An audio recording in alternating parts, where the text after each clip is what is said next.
Good morning. How are you guys doing today?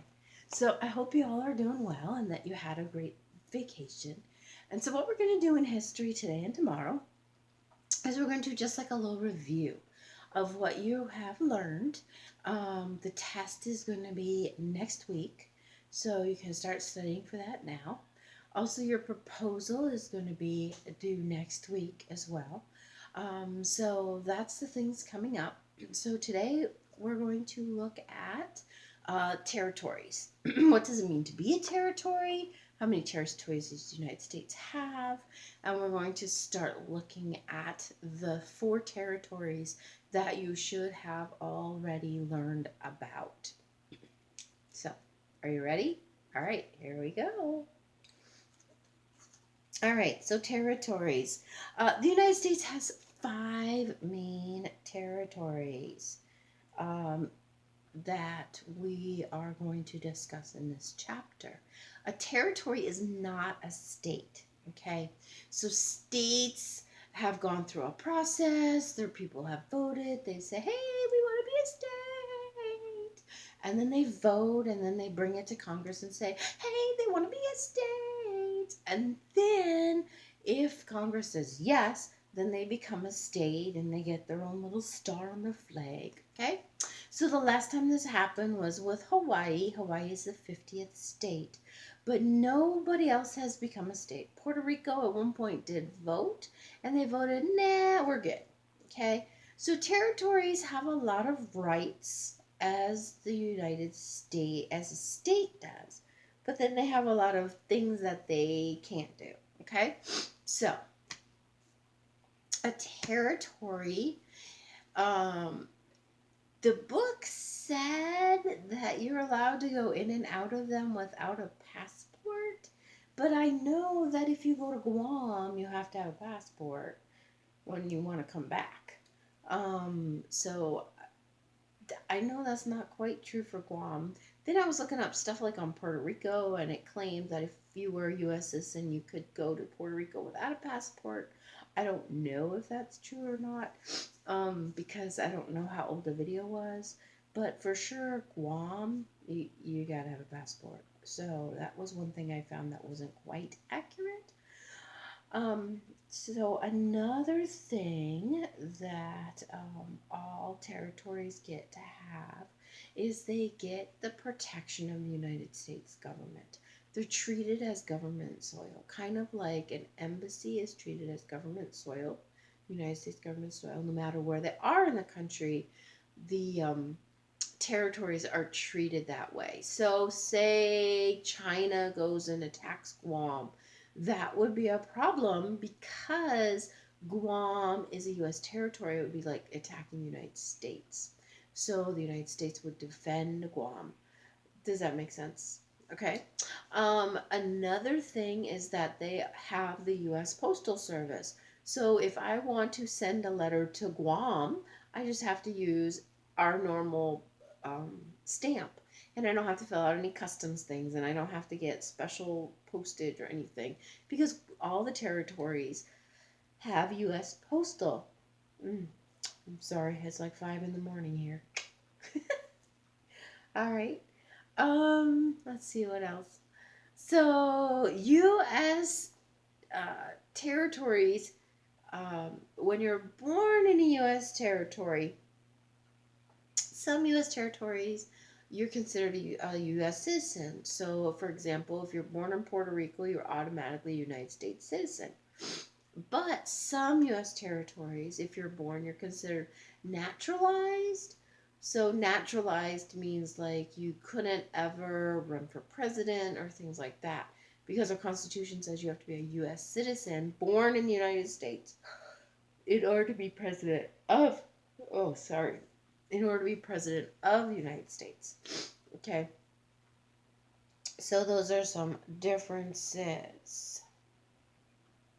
I'm checking my notes. People who live in territories are not allowed to vote for national elections, so they're not allowed to vote for the president, which is going to be happening in November of 2020. They're not allowed to do that because they're not U.S. citizens. All right, let's look at. Oh, they are allowed to serve in the United States military. For a while, when the Philippines was a territory of the United States, remember they were owned by the United States. A lot of Filipino men joined the military. I know that that was really big, like in the 80s and stuff. But then when they got their independence, now because the Philippines is considered a completely own country, now they can't any longer serve in the military. In fact, we don't even have a military base there anymore. Okay? All right. So let's begin. So we're going to begin with Puerto Rico. So Puerto Rico is an island, and that's what you'll find with these territories. They're islands. Asked my husband, why are all the territories islands? And he didn't really have a good explanation. He just said something like, well, they're harder to get to. It doesn't make sense to me, but that's what he said. I just found it interesting that they're all islands. So, Puerto Rico is an island in the Caribbean or Caribbean. Remember, we said you can say it both ways. Both ways are acceptable. And it is, I forgot where it is, southeast of Florida. Okay? So it's in the ocean. If you saw the videos, she shows you exactly where it is. So that's why I'm not doing that. We're just doing a quick recap of these places. Okay? The native peoples there are the Taino Indians. Okay? They were farmers and fishermen and sailors. But in 1493, Columbus discovered them on his second uh, voyage. He did more than one. I don't know if you guys knew that or not. I think he did four. Four seems to be in my mind. Of these, and so that's what he did. And so this was the second voyage that he had, and he went and found Puerto Rico and claimed it for Spain because he claimed everything for Spain because Spain gave him the money and the boats and everything. So everything he discovers belongs to Spain. It doesn't matter if it belongs to somebody else first. It's kind of an interesting thing that explorers do. Sorry. Colombia brought. I'm sorry. I'm looking at something. Puerto Rico brought in African slaves to work the plantations there, and they grew tobacco, coffee, and sugar cane. Okay? That's when Spain owned them. Remember, we got them as part of the settlement, as part of the peace talks, peace treaty for after the American-Spanish War. Okay? Remember that? Cuba blowing up the Maine. Does that ring any bells? Okay. So that was part of the peace treaty they gave us, Puerto Rico. That's how we got it. So in the 1950s, Puerto Rico became a commonwealth, which means that they drew up their own constitution that they live by. Okay. And they are U.S. citizens, like I told you. So in Puerto Rico, they speak both English and Spanish. Sorry, trying to figure out where my notes go. Okay. And since they were ruled by Spain, the Spanish influence is still really big there. Oh, I'm sorry. Hang on.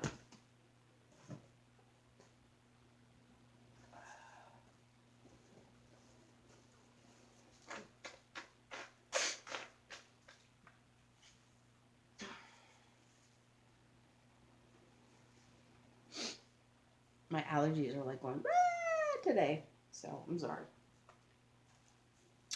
All right. So the influences are in their food, in their music, in their speech. Obviously, they speak Spanish. In the way they decorate their homes, in their homes. Okay.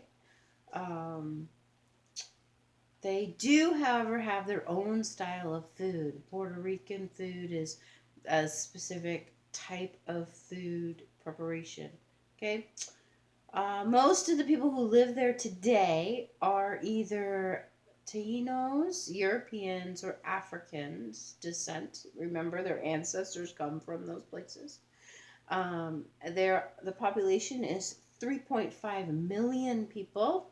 It's 3 times bigger than Hawaii in population. Okay, and a lot of people leave Puerto Rico to go to New York City in order to have a better life, make a better life for their family. The prominent religion in Puerto Rico is Roman Catholic. And like I said, they voted for statehood. They had a vote, but they said, nah, we're good. The climate is tropical, like here, okay?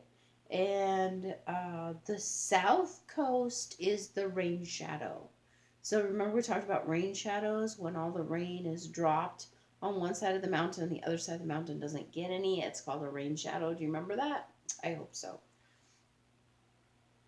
Their natural resources are copper, gold, forests, fish, and tourism.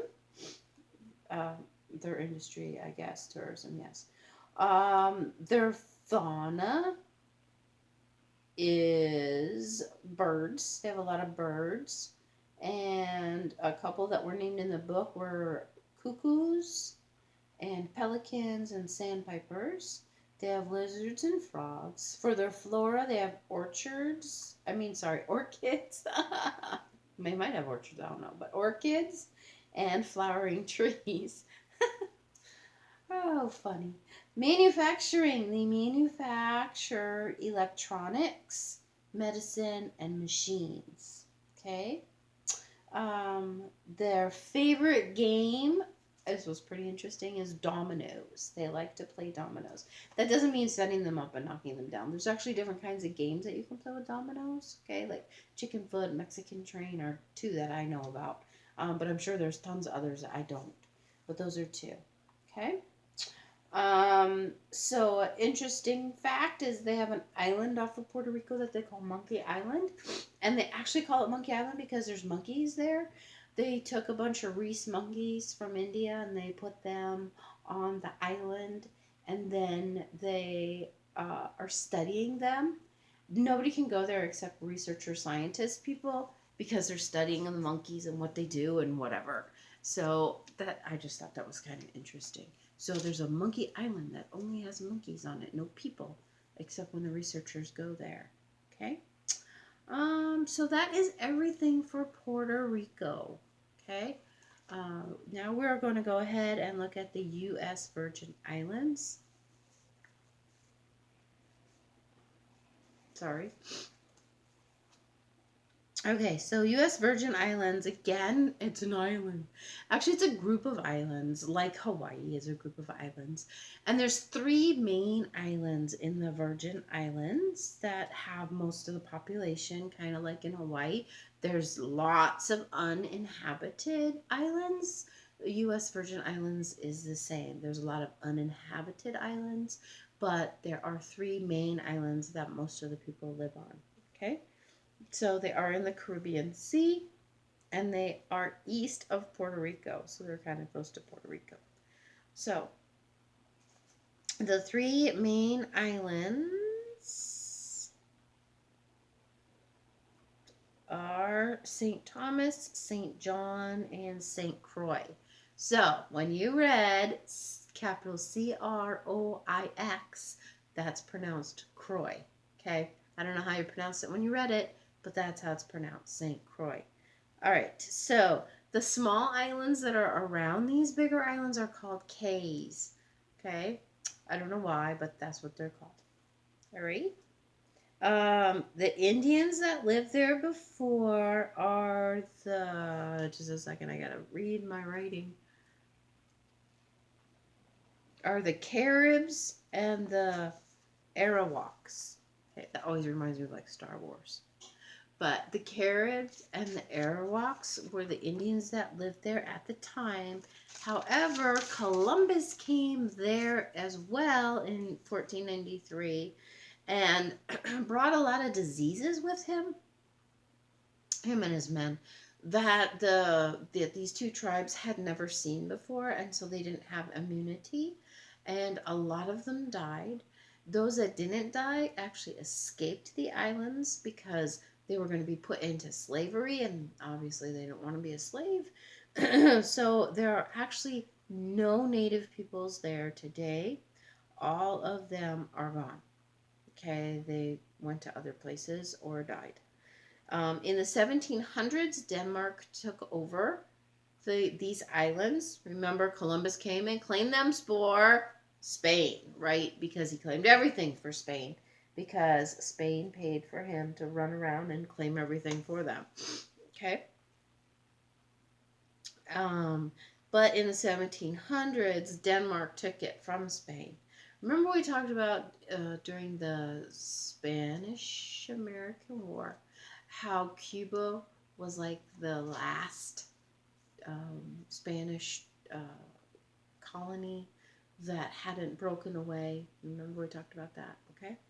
All right, so um, by 1700, the Danish people had taken it over, and they renamed it the Danish West Indies. I don't really know what the original name of it was, but this is what they called it, which is kind of interesting because it's not in the Indies, but that is what they called it. And they grew sugarcane.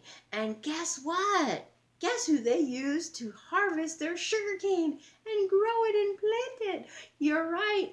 Slaves from the continent of Africa. Everybody seems to go get their slaves from there. I'm not really sure why that was, but that's what they did. Okay.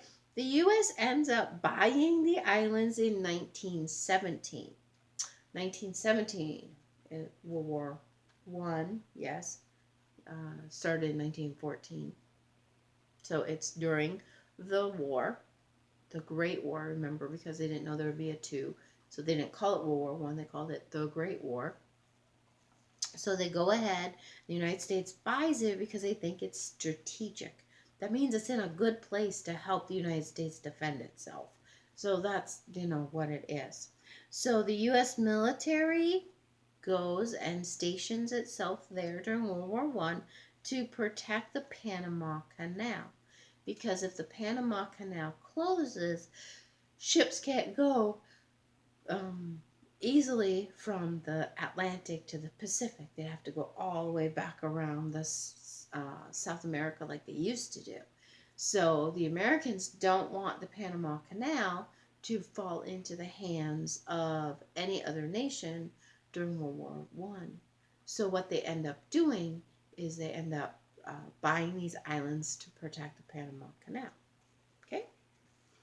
I know this was all in your reading. We're just recapping because you guys went on spring break and your brains are mushy. So we're recapping to unmushify. Are you ready? Okay, we keep going. All right. The official language there is English, but a lot of their heritage and stuff is from the Dutch. Okay? Because think about it. They were owned by the Dutch since 1700. We didn't get them until 1917. So a couple hundred years later, so the Dutch influence is there. In fact, it's so much there that they're the only U.S. territory that drives on the left side of the road. Everybody else drives on the right side because the United States, we drive on the right side of the road. But they drive on the left. Okay, some nations, they drive on the left, some they drive on the right, and they drive on the left. I thought that was kind of interesting. 3/4 of the people there have African descent in them. 40% of the people there are Baptist. Okay. Catholic is a big thing there too because the Spanish, whenever they took a territory, they spread Roman Catholicism because they are Catholic. Okay. The climate is tropical, just like here, so you would see the same kind of plants and animals in the U.S. Virgin Islands as you would see here, okay, because they have the same climate. Their natural resource is the beauty. That's it. They don't have any natural resources except their beautiful beaches and flora, fauna, all that kind of stuff. But they don't actually have anything that they do and except tourism. Tourism is where, beauty comes with tourism. So right now they would be really, really hurting because tourism has come to a standstill. So their flora, they have coconut trees, they have fruit trees, they have mangroves. I didn't say that wrong. It's mangroves, not mangoes. Mangroves, okay? And they have orchids and hibiscus. For their fauna, they have sponges. So I know that most of you probably don't use natural sponges, but a sponge is used to be all sponges are an animal that lives in the bottom of the ocean. So if you see something that says natural sponge, that used to be an animal. Okay. And so they would used to harvest them from the bottom of the ocean. And then they came up with artificial sponges, which is what most people have in their kitchen today. They are not the same at all, but people use those instead of harvesting the sponges from the bottom of the ocean. Okay. All right. That's why it's under fauna, because sponges are animals. They have corals and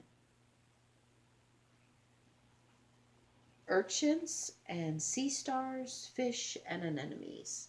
Okay. So most of their fauna seems to be in the ocean. Yeah. I would suspect they have birds, but it wasn't listed in the book, so I'm not sure. They have an oil refinery there as well. Okay.